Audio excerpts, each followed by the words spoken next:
Когато си добре, да вярваш всеки може. Вярвай, когато нямаш. Вярвай, когато никой не може да ти помогне. Знаеш ли кога ние вярваме? Когато очите ни виждат, че имаме. Знаеш ли кога можем да вярваме? Когато имаме финанси.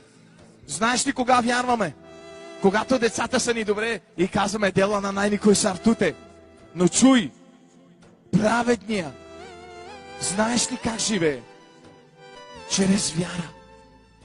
Вяра. Вяра е нещо, което не виждаш.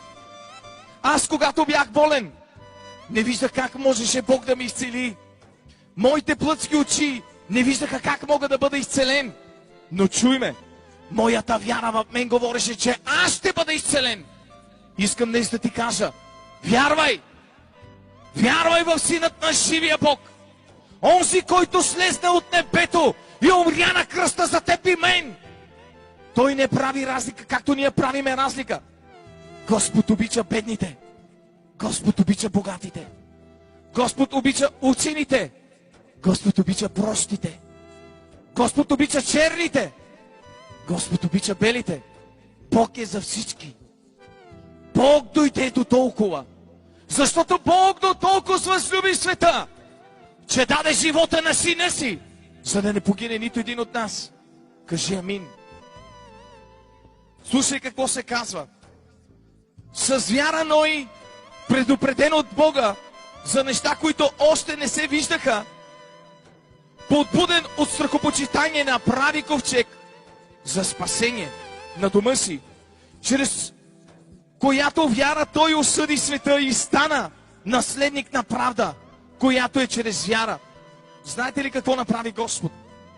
Господ преди много години, когато живя Ной, навънка хората женеха се, разжегаваха се, ядяха и пиеха, както днес ние живееме в Содом и Гомор. Днес виждаме какво правят хората. Животът е само кой да избяга с чужда жена. Животът е кой да играе комар. Животът е кой да се напие и да покаже мускулите си. Но чуй ме, човече, един ден ти си задължен да умреш. Един ден ти ще бъде задължен да напуснеш този свят. Тогава къде ще отидеш? Ако душата ти отиде в ада, как тогава ти ще живееш? Библията казва, че има рай, има и ад. Чуй ме! Не дей да бъдеш глупак! Не дей да бъдеш глупав! Не си роден да страдаш! Ти не си роден да страдаш и да живееш в болест и беднотия!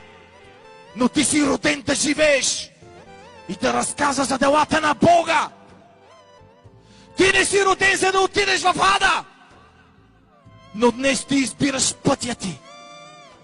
Ако днес повярваш в сърцето си, че Исус умря за теб, тогава Библията казва, твоя дар ще бъде вечен живот.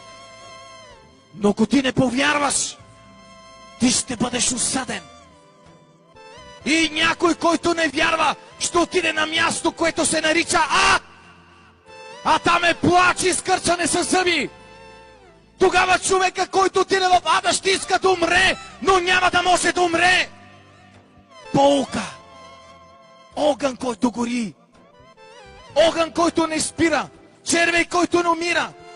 Ще иска човешката душа да умре, но няма да може да умре. В книгата Откровение се казва, смъртта ще побегне от хората. Хората ще искат да умрат, но те няма да могат да умрат. Ще има болка. Вечни векове. Вечни времена. Но чуй ме, днес ти не дей да бъдеш глупав, но повярвай в сърцето си и изповядвай, че Исус умря за тебе. Исус не умря ти да отидеш в ада, но Той умря ти да